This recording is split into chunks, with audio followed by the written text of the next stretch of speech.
Assalamualaikum warahmatullahi wabarakatuh. Nama saya Eka Mepia Endriani. Nomor peserta mahasiswa 19020028. Jurusan Administrasi Niaga semester 2. Baiklah, pertama saya akan menjelaskan bab pertama, yaitu pengantar akuntansi dan bisnis. Di dalam pengantar akuntansi dan bisnis terdapat beberapa jenis-jenis perusahaan. Mengapa demikian? Jenis-jenis perusahaan ada beberapa bagian. Yang pertama, perusahaan manufaktur, yaitu di mana perusahaan yang memiliki berdirinya dengan sendiri dan sudah mempunyai produk sendiri. Salah satu contohnya Honda, yaitu dengan memiliki produk tersendiri, yaitu mobil dan motor. Yang kedua, perusahaan dagang, di mana perusahaan ini banyak diminati oleh banyak masyarakat umum. Mengapa demikian? Salah satu contohnya yang kita buka saat ini, perusahaan Kid Station, yaitu mainan. Mainan banyak diminati anak-anak kecil yang masih sebaya untuk bermain-main pada saat ini. Yang ketiga, perusahaan jasa, di mana perusahaan jasa kita memiliki para wisata yang sangat luar biasa di Indonesia. Nah, mengapa kita mengambil perusahaan yang banyak diminati seorang sehingga kita membuka perusahaan yang disebut dengan Disney, yaitu dengan produk hiburan.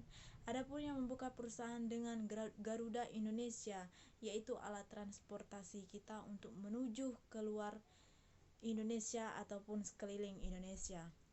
Adapun jenis-jenis organisasi perusahaan, organisasi perusahaan ada 3 bagian. Yang pertama, perusahaan perseorangan. Yang kedua, persekutuan. Yang ketiga, korporasi atau perseroan terbatas. Yang pertama, perusahaan perseorangan dimiliki oleh perseorangan atau tersendiri dengan keunggulan, kemudahan pengaturan, biaya pengelolaan yang rendah, dengan kelemahan sumber daya keuangan yang sangat-sangat terbatas dan kewajiban yang tidak terbatas. Yang kedua, persekutuan, di mana kita dimiliki oleh 2 orang atau lebih untuk membuka suatu usaha. Keunggulannya, sumber daya keuangan yang lebih besar dibanding dengan perusahaan perseorangan yang kita jalani sendirinya. Sedangkan kelemahannya, kewajibannya yang tidak terbatas. Yang ketiga, korporasi, dibentuk berdasarkan peraturan pemerintah sebagai badan hukum yang terpisah. Keunggulannya, kemampuan untuk mendapatkan sumber daya jumlah besar melalui penerbitan saham. Kelemahannya, pengenaan atau berbayar pajak secara berganda. Dalam strategi berbisnis, kita mempunyai strategi tersendiri. Dalam setiap orang masing-masing mempunyai strategi tersendiri. Dalam strategi bisnis, yaitu memiliki tindakan terintegrasi yang didesain bagi setiap perusahaan sebagai sarana yang paling utama untuk memperoleh keuntungan melebihi pesaing lainnya sekaligus untuk memaksimalkan laba kita. Terdiri atas strategi biaya rendah, strategi diferensiasi. Nah, strategi biaya rendah, suatu perusahaan mendesain atau menghasilkan produk jasa dengan kualitas yang diterima konsumen pada biaya yang lebih rendah dibanding dengan para pesaing lainnya. Salah satu contoh biaya rendah, kita membeli minuman air mineral dari harga toko ke harga agen sangat-sangat beda harganya. Harga toko sudah menjadi 2 kali lebih lipat, sedangkan dari harga agen itu masih rendah harganya. Contoh yang kedua yaitu Lion Air. Dibandingkan tiket pesawat Lion Air dengan tiket Garuda Indonesia, itu sangat melambung tinggi Garuda Indonesia kebanding Lion Air. Selanjutnya, strategi diferensiasi. Berdasarkan strategi diferensiasi, perusahaan mendesain dan menghasilkan produk atau jasa memiliki kekhususan atau karakteristik. Mengapa demikian? Sehingga konsumen bersedia membayar harga yang lebih tinggi dibanding harga yang pada umumnya. Rantai nilai sebuah perusahaan. Mengapa kita di sini meminta rantai nilai? dikarenakan perusahaan memberi nilai pelanggan melalui pemrosesan input data produk atau jasa. Input, proses, produk, lalu nilai pelanggan. Yang kedua, pihak-pihak yang berkepentingan. Sebelum kita memasuki itu, pasti kita memiliki pihak-pihak yang berkepentingan terhadap perusahaan, baik perorangan atau entitas yang punya kepentingan dalam menentukan kinerja perusahaan. Proses penyediaan informasi mengidentifikasikan pihak-pihak yang berkepentingan. Salah satu contoh pihak yang berkepentingan secara internal, pemilik, manajer, karyawan. Sedangkan eksternal, secara berkepentingan, pelanggan, kreditor, pemerintah, menilai kebutuhan informasi dari pihak-pihak yang berkepentingan. Yang ketiga, mendesain sistem informasi akuntansi untuk memenuhi kebutuhan pihak-pihak yang berkepentingan. Yang keempat, mencatat data ekonomi berkaitan dengan aktivitas dan peristiwa bisnis.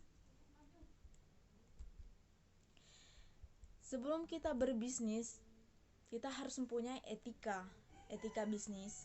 Mengapa demikian? Itulah yang paling utama kita memulai untuk berbisnis. Prinsip bermoral yang menjadi dasar bagi perilaku yang etis. Prinsip pertama yaitu hindari pelanggaran etika yang kecil. Yang kedua, pusatkan perhatian pada reputasi jangka panjang. Yang ketiga, bersiaplah menghadapi konsekuensi yang kurang baik bagi diri Anda bila berpegang teguh pada perilaku yang tidak etis. Profesi akuntansi pada perusahaan bisnis atau organisasi yang disebut sebagai akuntansi swasta. Itu apabila akuntan swasta bekerja pada perusahaan bisnis atau organisasi nirlaba. Itu yang namanya akuntan swasta. Sedangkan akuntan publik atau staf yang memberikan jasa akuntansi berdasarkan honorer. Prinsip-prinsip akuntansi yang berlaku umum. Yang pertama, konsep entitas usaha. Yang kedua, konsep biaya. Yang ketiga, konsep objektivitas. Yang keempat, konsep unit pengukuran. Persamaan akuntansi yaitu memiliki aset sama dengan kewajiban plus ekuitas pemilik. Aset itu disebut sumber yang dimiliki oleh perusahaan. Sedangkan kewajiban, hak kreditor yang mencerminkan utang perusahaan. Sedangkan ekuitas pemilik, hak pemilik perusahaan.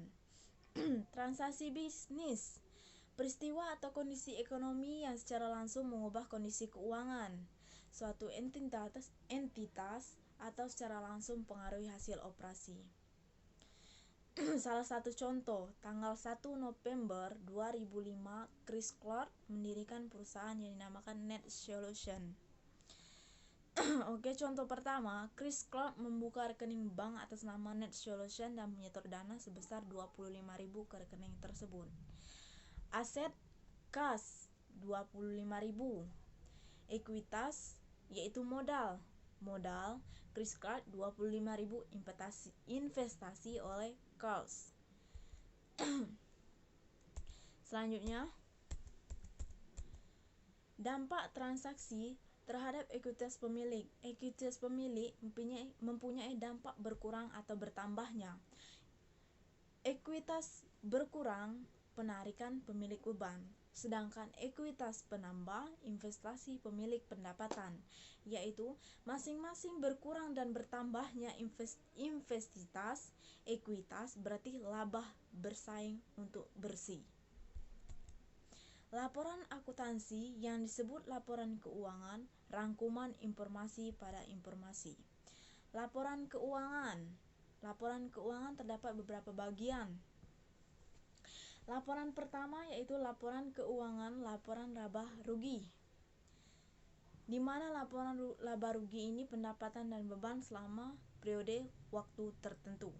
Sedangkan laporan ekuitas pemilik, perubahan ekuitas pemilik selama periode waktu tertentu. Neraca, aset, kewajiban, dan ekuitas pemilik pada tanggal tertentu. Laporan arus kas, penerimaan dan pengeluaran kas selama ayat jurnal sudah benar tetapi diposting secara keliru. Prosedur koreksi: coret kesalahan dan lakukan posting yang benar.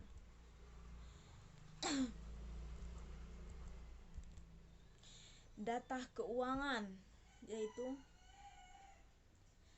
secara analisis horizontal. Kita mempunyai analisis horizontal, yaitu pribadi tersendiri, yaitu membandingkan suatu pos di laporan sekarang dengan pos yang sama di laporan sebelumnya. Itulah yang namakan horizontal. Membandingkan suatu pos ataupun pembukuan laporan sekarang dengan pembukuan laporan yang sebelumnya atau yang sudah lama. Benar atau tidak, salah atau tidak, makanya kita sering untuk membandingkan sebelum kita mengajukannya kepada pimpinan.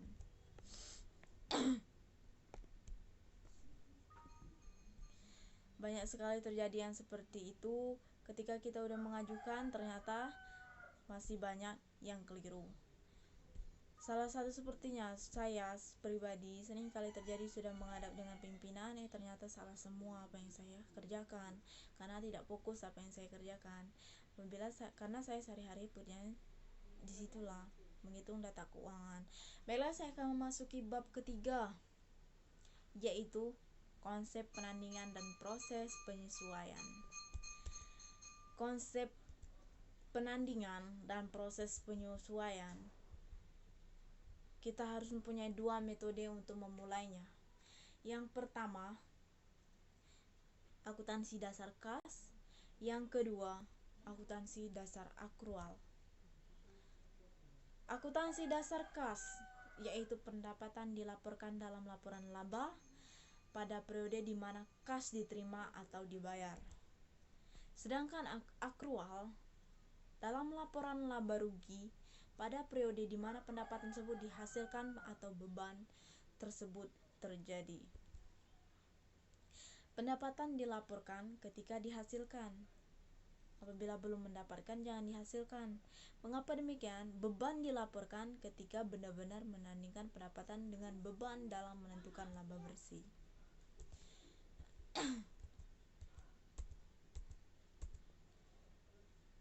Neraca yang pertama, yaitu neraca merupakan salah satu aset kita yang kita punya, yaitu salah satu contoh kas, piutang usaha, perlengkapan, asuransi dibayar di muka, tanah, peralatan kantor, akumulasi, defraction. Kewajiban yang harus kita ketika kita meminjam uang kepada teman ataupun meminjam uang kepada orang lain, kita mempunyai kewajiban untuk membayarnya. Salah satunya utang usaha. Ketika kita memulai untuk berusaha, kita pasti harus mempunyai hutang kepada usaha lainnya. Yang kedua, utang upah. Ketika kita memulai bisnis, ketika kita membangun sebuah bisnis, kita harus membayar upah kepada orang lain agar membantu kita.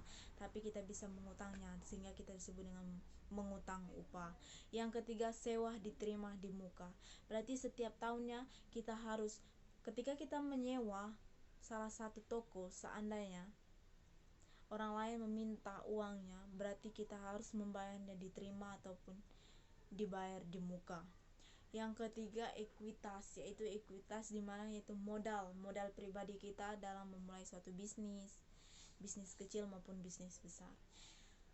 Selanjutnya, laporan laba rugi.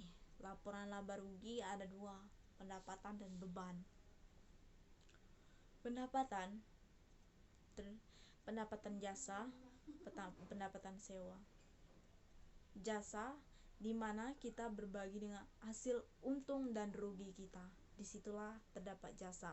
Sedangkan pendapatan sewa, kita harus menghitung berapa banyak barang atau suatu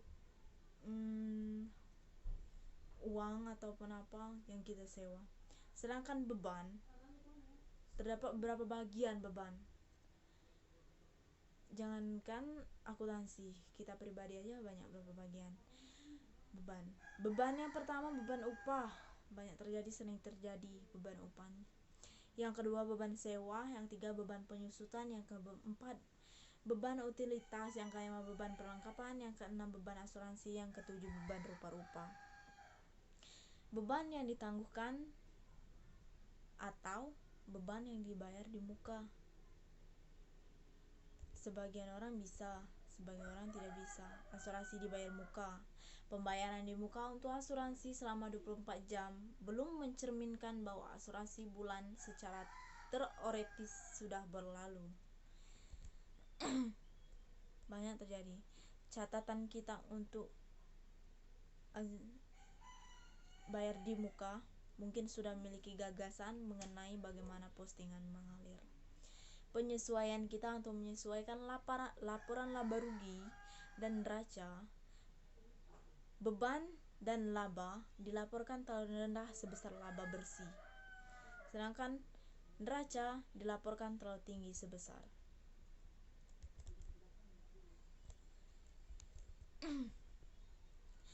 Selanjutnya kita memasuki bab keempat, yaitu analisis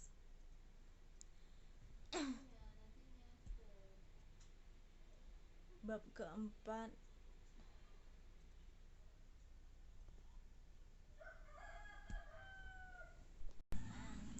baiklah, saya akan melanjutkan bab 4, yaitu penyelesaian siklus akuntansi. Banyak orang tidak memahami tentang siklus akuntansi. Siklus akuntansi terbagi menjadi dua, yaitu aset lancar dan aset tetap. Aset lancar yaitu kas dijual atau digunakan biasanya dalam waktu kurang dari 1 tahun. Perlengkapan dan beban dibayar di muka lainnya, itu dinamakan piutang usaha. Aset memiliki umur, yaitu ekonomis lebih dari 1 tahun, itu termasuk aset tetap, sedangkan aset lancar itu mempunyai kurang dari 1 tahun. Aset, salah satu contoh aset yang kita miliki yaitu salah satunya peralatan kantor, mesin, bangunan, dan tanah akan muncul di bawah judul aset tetap. Kewajiban jangka pendek yaitu termasuk kewajiban jangka lancar. Salah satunya utang usaha yang harus dibayar setiap bulannya, utang gaji, utang bunga, pendapatan diterima di muka. Dalam waktu lebih dari 1 tahun, itu kewajiban dalam bentuk jangka panjang. Salah satunya wesel. Wesel bayar jangka panjang, hipotek, obligasi. Masing-masing berguna untuk memahami arus data akuntansi dari neraca saldo sebelum penyelesaian sampai ke laporan keuangan. Disusun dari jurnal umum, akun diurut berdasarkan urutan berikut: aset, kewajiban, ekuitas, pemilik, pendapatan, dan beban. Ayat jurnal, penyesuaian dimasukkan di sini dua kemungkinan. Yang pertama ketangguhan, yang kedua akrual. Sedangkan penyesuaian digabungkan dengan neraca saldo. Nah, di mana saldo akun sekarang udah disesuaikan. Neraca saldo sebelum penyesuaian.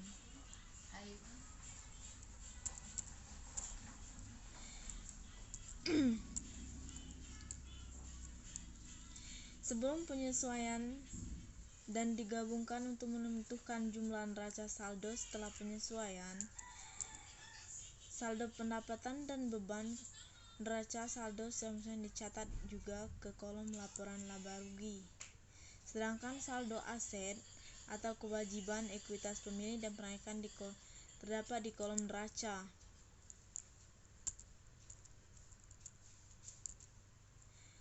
Keempat kolom masing-masing dijumlahkan totalnya. Laporan laba rugi bersih untuk periode tersebut. Neraca laba atau rugi bersih untuk periode tersebut.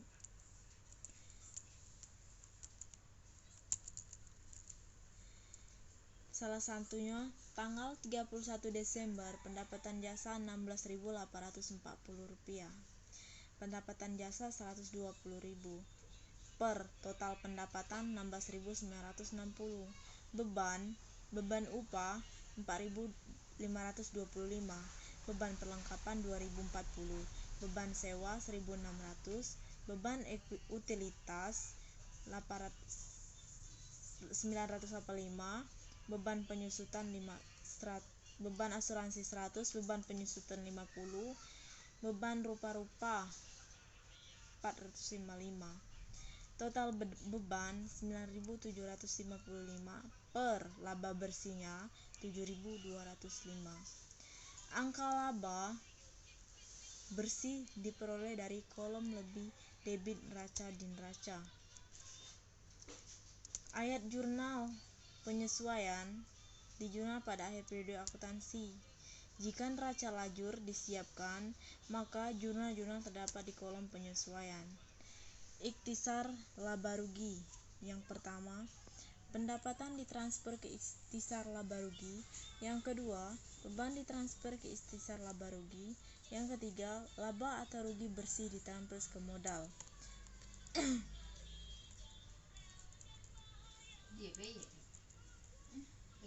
Salah satu contohnya, net solution menutup neraca saldo tertutup. Modal kerja sama dengan aset lancar min kewajiban lancar. Modal kerja sama dengan 7.845 min 1.350. Modal kerja menjadi 6.455. Dikarenakan modal kerja rumusnya aset lancar min kewajiban lancar menjadi 7.845 dikurang 1.350, totalnya menjadi 6.450. Net solution rasio lancar, aset lancar dibagi kewajiban lancar. Rasio lancar 7.845 dibagi 1.355 menjadi 5,6. Rasio lancar. Net solution dapat menggunakan rasio lancar untuk membuat perbandingan lintas perusahaan dan dengan rata-rata industri. Baik, cukup itu saja yang dapat saya sampaikan. Wabillahi taufiq wal hidayah. Wassalamualaikum warahmatullahi wabarakatuh.